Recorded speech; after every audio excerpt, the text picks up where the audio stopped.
అందరికీ నమస్కారం అండి. మన మిలియనీర్ మైండ్ సెట్లో మరొక ఎపిసోడ్కి వచ్చేసాము. 7 విషయాలు మీకు చెప్తానన్న వాటిల్లో మొదటి విషయం నిన్నటి వీడియోలో తెలుసుకున్నాం కదా.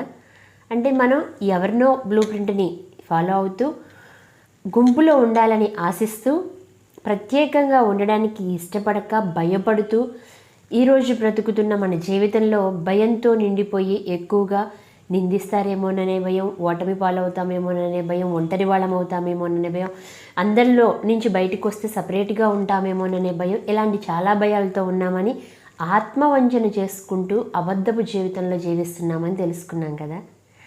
మరి ఇంత విషయాల్ని మీరు యాక్సెప్ట్ చేయగలిగారా? నిజమని నమ్ముతున్నారా? మరి నమ్మితే నెక్స్ట్ ఏం జరుగుద్ది? నెక్స్ట్ స్టెప్ ఏంటంటారు? ఎప్పుడైతే మనం అబద్ధపు జీవితాన్ని జీవిస్తున్నామో, భ్రమలో బ్రతుకుతున్నామో, వేరే వాళ్ళని ఫాలో అవుతున్నాము అని తెలిసిందో మనం ఒక నిర్ణయం తీసుకోవాల్సిన సమయం ఏర్పడింది. ఈ నిర్ణయాలు ఎలా తీసుకోవాలంటే ఒక చిన్న స్టోరీ చెప్తాను నేను. ఒక తండ్రి తన పిల్లల్ని చాలా కంట్రోల్లో ఉంచాలనుకుంటాడు. ఎప్పుడూ కూడా అజమాయిషి చలాయిస్తూ వాళ్ళ మీద వాళ్ళని కంట్రోల్ పెట్టడానికి ఒక ధిక్కారంగా అంటే అదొక టైప్లో అనమాట. అంటే ఒక ఆర్మీలో ఉంటారు కదా, ఆ టైపులో ఆర్డర్స్ వేసే విధంగా ఉంటాడు తండ్రి. పిల్లలతో ప్రేమతో ఆప్యాయతతో దగ్గరికి తీసుకోవడం, ముద్దుగా మాటలు చెప్పడం అలాంటివి ఏమీ లేకుండా ఈ చెయ్యి, ఈ హోంవర్క్ కంప్లీట్ చేయి అంటే ఇంకా అట్లా ఆ వాయిస్ బేస్ కానీ చెప్పే విధానం కానీ మొత్తం కూడా ఒక ఆర్డర్, అధికారికంగా ఆర్డర్ వేసినట్లే ఉండేదన్నమాట. ఆ పిల్లాడు పెరిగి పెద్దవుతున్న కొద్దీ తనకి ఒక రకమైన విషయం అర్థమైంది. ఏంటి అంటే తను ఎవ్వరికీ నచ్చను, అందరూ కూడా తన మీద పెత్తనం చేయడానికే చూస్తారు, నేను ఏం మాట్లాడినా ఎదుటివారికి ఇష్టం ఉండదు. ఎందుకంటే చిన్నప్పుడు తన తండ్రి ఎప్పుడు ముద్దు చేయలేదు ఆ బిడ్డని. అలా ఉండడం వల్ల తనలో ఒక రకమైన నిర్ణయం ఏర్పడిపోయింది. తను ఎవరికి నచ్చను అనే నిర్ణయం తీసేసుకున్నాడు. ఆ తర్వాత ఎవరు మాట్లాడినా కానీ వాళ్ళు మాట్లాడేది ఎంత సౌమ్యంగా, ఎంత మంచిగా మాట్లాడినప్పటికీ కూడా వాళ్ళు తనని అధికారికంగా అంటే ఆర్డర్ చేస్తున్నట్లుగానే మాట్లాడుతున్నారు అనే ఫీలింగ్లోకి వెళ్ళిపోయి తనలో తాను ఇంకా నా లైఫ్ వేస్ట్, నేను ఎవరికి నచ్చను అనే నిర్ణయం తీసేసుకుని ఇక జీవితాన్ని వ్యర్థం చేసుకునే పొజిషన్కి వచ్చేసాడు.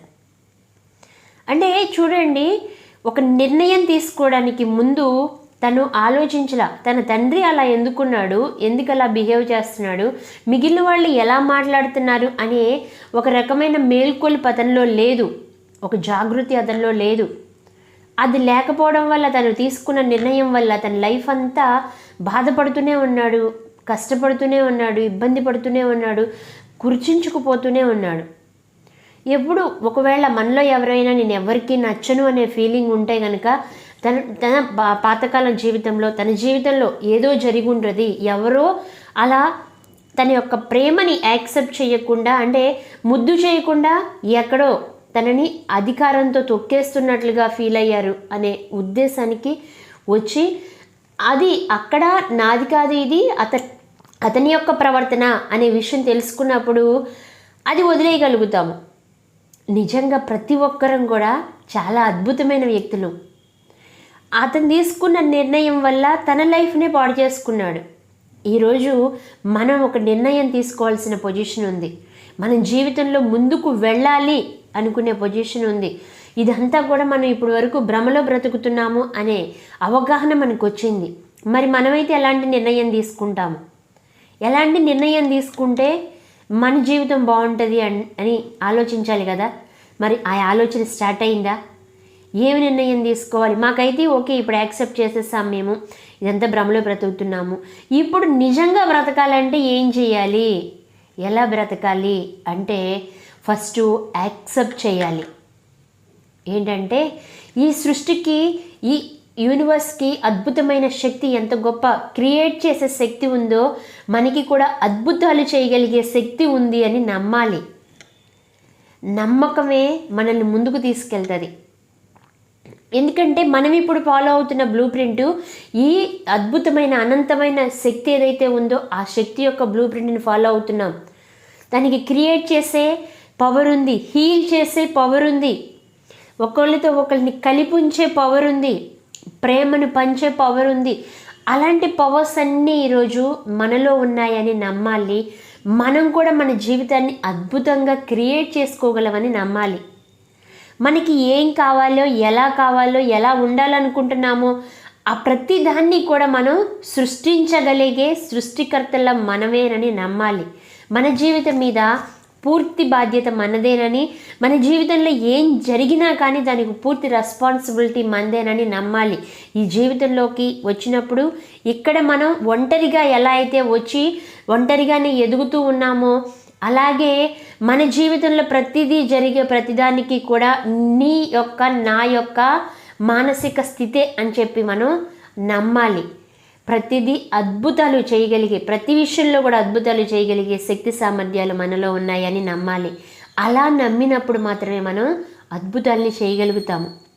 మొదటిది ఆత్మవంచన నుంచి, అబద్ధపు లైఫ్ నుంచి మనం బయటికి రావాలి అనే నిర్ణయం తీసుకున్నాము. రెండవది దాన్ని యాక్సెప్ట్ చేసి నిర్ణయం తీసుకుంటూ, మూడోది అద్భుతాలు చేయగలము అనే నమ్మకాన్ని మనం పెంచుకోవాలి. ఈరోజు మీరు చేయాల్సిన పని ఏంటి అంటే ప్రతిదానిలో కూడా ఇది అద్భుతంగా చేయగలను, నేను నా జీవితాన్ని అద్భుతంగా మార్చుకోగలను, అది నా చేతుల్లోనే ఉంది అని నమ్మి మీ మనస్సు అంగీకరించేంత వరకు, మీరు నమ్మేంత వరకు దీనిని I am creator of my life, నేను నా జీవితానికి సృష్టికర్తను అనే నమ్మకాన్ని మీలో బలపరచండి. దాని తర్వాత నెక్స్ట్ ఏం చేయాలనేది నెక్స్ట్ వీడియోలో తెలియజేస్తా.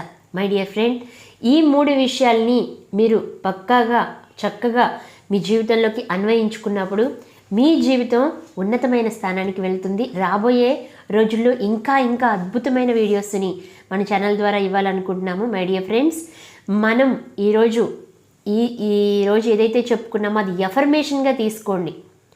నేను నా జీవితానికి సృష్టికర్తను అనేది మీరు ఎఫర్మేషన్గా తీసుకుని దానిని 108 టైమ్స్ మీ లోపల నిద్రపోయే టైంలో దాన్ని మననం చేసుకుంటూ ఉండండి. మీకు ఖచ్చితంగా అద్భుతం జరుగుతుంది. మై డియర్ ఫ్రెండ్స్, ఈ వీడియో కనుక నచ్చినట్లయితే లైక్ చేయండి, షేర్ చేయండి, కామెంట్ చేయండి, మన ఛానల్ని సబ్స్క్రైబ్ చేసుకోండి. మరిన్ని వీడియోలు మీకు ఇవ్వాలని మనస్ఫూర్తిగా కోరుకుంటాం. Thank you very much.